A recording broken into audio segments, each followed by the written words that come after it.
ဒီနေ့ဗီဒီယိုလေးကတော့ဟမ်ဘတ်မြို့ကိုရောက်တော့လဲကိုလဲတဲ့နဲ့စိတ်ဝင်စားစရာကောင်းတဲ့တမိုင်းဝင်နေရလေးတွေကိုလဲခဲ့တဲ့မှတ်တမ်းဗီဒီယိုလေးဖြစ်ပါတယ်အချိန်လဲသိမ်းများနဲ့ကျွန်တော်တငယ်ချင်းကမြေပုံတွေထောက်အကြံတွေကောက် idea တွေဖောက်ပြီးတော့မှလဲစရာနေရာ9နေရာကိုလဲဖို့အတွက်ဆုံးဖြတ်ခဲ့တာဖြစ်ပါတယ်ကျွန်တော်ဆက်စချင်းလဲတဲ့နေရာကတော့ဘူတာကနေထွက်တာနဲ့တန်းတွေ့ရမယ်ဟမ်ဘတ်မြို့ရဲ့ဘန်ကာဖြစ်ပါတယ်မြန်မာလိုဆိုရင်တော့ကတုတ်ချင်းလို့ခေါ်မှာပေါ့နော်ကျွန်တော်တို့ဘန်ကာလို့ပဲသုံးပါမယ်ဒီဘန်ကာကြီးကကြီးမားရုံပဲမဟုတ်ပဲနဲ့ World War II တုန်းကတကယ်ကိုတမိုင်းတွင်ခဲ့တဲ့ဘန်ကာဖြစ်တည်ရှိခဲ့ပါတယ်ဒီနေရာဖြင့်ကောင်းကင်ကနေပုံကျဲမဲ့ပုံဒီမနှမကိုကာကွယ်ဖို့အတွက်တည်ဆောက်ခဲ့တာပေါ့နော်ဒါပေမဲ့အခုလက်ရှိကာလမှာတော့ခီးသွားတွေအတွက်စိတ်ဝင်စားစရာတမိုင်းတွင်တဲ့နေရာလေးအဖြစ်ကျန်ရှိပြီးတော့မှအားလုံးအတွက်လဲစရာကောင်းအောင်ပြင်ဆင်ထားတာကိုတွေ့ရပါတယ်ကျွန်တော်တို့ကဒီနားကိုရောက်တဲ့တပ်ပုံတွေအများကြီးရိုက်ကြတယ်ပြီးတော့စပြီးတော့မှတက်ပါတယ်စချင်းတက်တဲ့အချိန်မှာတတိထားမိတာတော့ဒီအရန်တိုက်တဲ့အတွက်ဒီလေတွေမနဲ့လွန်ဆန်ပြီးတက်ရတာပေါ့နော်ဘယ်လိုပဲလွန်ဆန်တမိုင်းအပြုံးတော့မလွန်ဆန်နိုင်ခဲ့ပါဘူးဒါပေမဲ့တစ်စင်းမြင့်တဲ့နေရာကိုတက်သွားတဲ့အချိန်မှာအရန်ကိုလှပတဲ့ရှုခင်းတွေကိုစပြီးတွေ့လိုက်ရတယ်ဒါပြီးတော့ကျွန်တော်တငယ်ချင်းက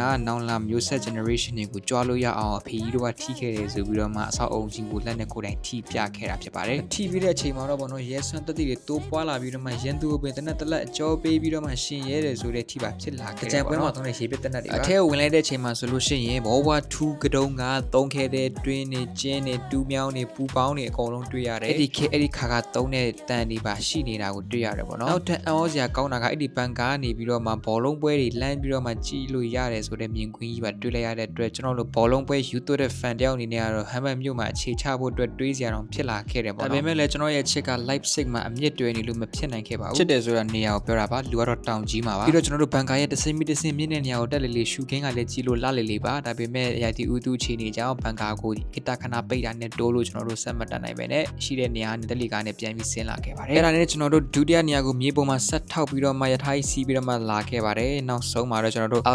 Alp Tunnel ကြီးကိုရောက်ရှိဖို့အတွက်ဘူတာမှာစိုက်ပါပြီ။အဲ့ဒီ tunnel ကြီးလမ်းလျှောက်သွားနေတဲ့အချိန်မှာလမ်းမှာတွေ့လိုက်ရတဲ့မြစ်တွေလေတွေသင်းမောတွေငှက်တွေအားလုံးကြည့်ပြီးတော့မှလှလို့ဆိုပြီးတော့မှတပ်ပုံတွေရိုက်တယ်ပဲတွေပေးတယ်ကုန်းတွေသွင်းပါတယ်ပြီးတော့လမ်းဆက်လျှောက်လေးချစ်စရာကောင်းတဲ့နေရာလေးတွေတွေ့လေသူမရဲ့အပြုံးတိကျလေးဖြစ်လာပါတယ်အဲ့ဒါလမ်းလျှောက်ဖို့စကားပြောလို့မဆုံးကျွန်တော်တို့သွားမဲ့ဒီ tunnel ရရောက်ရှိလာပါပြီဒါပေမဲ့နာမည်ကတော့ tunnel လို့ရေးထားတယ်တွေ့လိုက်တာအဆောက်အုံဆိုတော့တွေ့သွားတယ်ပေါ့နော်ဒါပေမဲ့ K-pop ကနေဝင်လိုက်ပါမယ်ဆိုပြီးဝင်လိုက်တဲ့အချိန်မှာတော့အောက်ကိုဆင်းသွားမဲ့လေကားကြီးကိုတွေ့လိုက်တဲ့အချိန်မှာအလွန်အံ့ဩသွားခဲ့ပါတယ်အဲ့ဒါနဲ့ကျွန်တော်တို့ကလည်းလေကားသုံးပြီးတော့မှချစ်ချင်းအောက်ကိုဆင်းကတမိုင်းချောင်းကိုပြန်ပြီးတော့မှလမ်းကြည့်ခဲ့ပါတယ်ဒီ tunnel ကြီးကို1917မှာစတင်ဖွင့်လှစ်ပြီးတော့မှသုံးဆွဲခဲ့တယ်ပေါ့နော်ဒီကရွေးချက်ကတော့ Alba မြစ်ကြီးကိုတစ်ဖက်လမ်းကူးနိုင်ဖို့အတွက်ဆောက်ခဲ့တာလို့သိရပါတယ်ဒီ tunnel ကတော့အရန်ကိုရှည်ပြီးတော့မှဟိုဘက်ကန်းထိတော့မှတူးခဲ့တယ်လို့သိရပေမဲ့ကျွန်တော်ကတော့သူမတွက်ဆိုလို့ရှိရင်တော့ဂျာမနီနိုင်ငံနဲ့ဘယ်နေရာအထိပဲတူးမဲ့သူပါဆိုပြီးတော့မှအိမ်မက်ခဲ့ပါတယ်ဒါပေမဲ့ကျွန်တော်တို့ကဒီ tunnel ကြီးကိုတွေ့ရတဲ့အရန်ကိုလှပပြီးတော့မှကြီးကျယ်ခမ်းနားလိုက်တာဆိုပြီးတော့မှဘောကျစွာနဲ့ post တွေပေမုတ်တွေကျွေးပြီးတော့မှဓာတ်ပုံတွေရိုက်လာခဲ့ပါတယ်နောက်ပြီးတော့ကျွန်တော်တတိယနေရာကိုသွားဖို့ဆိုပြီးတော့မှမြေပုံတွေထောက်တဲ့ဘတ်စကားမတိုင်မှာရောက်တဲ့ဘတ်စကားကြီးစီးပြီးတော့မှစတင်ထွက်ခွာပါပြီအဲ့ဒါနဲ့တတိယနေရာဖြစ်တဲ့ Speicherstadt ကိုရောက်ရှိလို့လာပါပြီဒီနေရာရဲ့အထင်ကြီးဖြစ်တဲ့နေရာကတော့တရားတွေရဲ့မြစ်တွေရဲ့1883မှာစတင်ဆောက်ခဲ့တဲ့အဆောက်အအုံတွေဖြစ်ပါတယ်ဒီနေရာကိုရောက်တာနဲ့မြင်ကွင်းလေးတွေကအမကန်ရှမောဝါဖြစ်လို့ပါဆိုပြီးတော့မှတက်ဖမ်းလာခဲ့ကြပါတယ်အဲ့ဒါနဲ့ကျွန်တော်တို့စတုထနေရာကိုချစ်ရှောက်ခီးတွေပေါက်ပြီးတော့မှစတင်ထွက်ခွာသွားကြပါတယ်လမ်းလျှောက်နေစဉ်တည်းမှာပဲအဲ့ဒီနေရာကိုလမ်းမြင်နေရတာစိတ်မထိန်နိုင်လို့ဆိုပြီးတော့မှတပ်ပုံတွေရိုက်မိမိုက်နေခဲ့ပါတယ်အခုထပ်သွားမယ်စတုထနေရာလေးကတော့ Alp for Harmony လို့ခေါ်ပါတယ်2019မှာစတင်ဖွင့်လှစ်ခဲ့တဲ့နေရာလေးဖြစ်ပြီးတော့မှခေတ်သစ်နည်းပညာတွေနဲ့ဖွဲ့စည်းထားတဲ့ဒီဇိုင်းတွေနဲ့အတူရှေးဟောင်းရဲ့လက်ရာလေးတွေမပြတ်ကွက်အောင်ဆက်ပြီးတော့မှတည်ဆောက်ထားတဲ့အဆောက်အုံကြီးဖြစ်ပါတယ်ဒီ architecture အစိတ်ပိုင်းလေးကတော့ကျွန်တော်တို့ Alba မြစ်ကြီးကိုအရည်စူးပြီးတော့မှအခွေကောက်လေးတွေကိုဖန်သားလေးနဲ့ပုံဖော်ပြီးတော့မှနည်းပညာစင်မ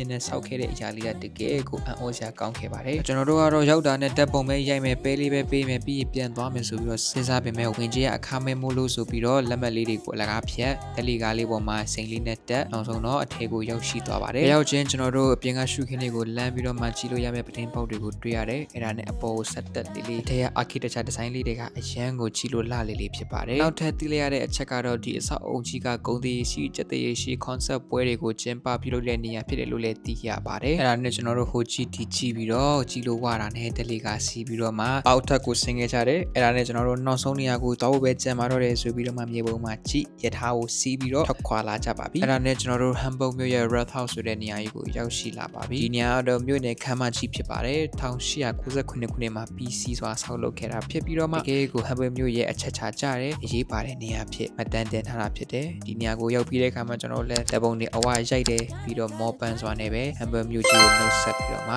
နောက်ထပ်ကျွန်တော်တို့နားမယ့်နေရာကိုထွက်ခွာရင်းနဲ့ပဲဗီဒီယိုလေးကိုဒီမှာဆုံးသတ်ပါတယ်အားလုံးကိုကျေးဇူးတင်ပါတယ် God bless you bye bye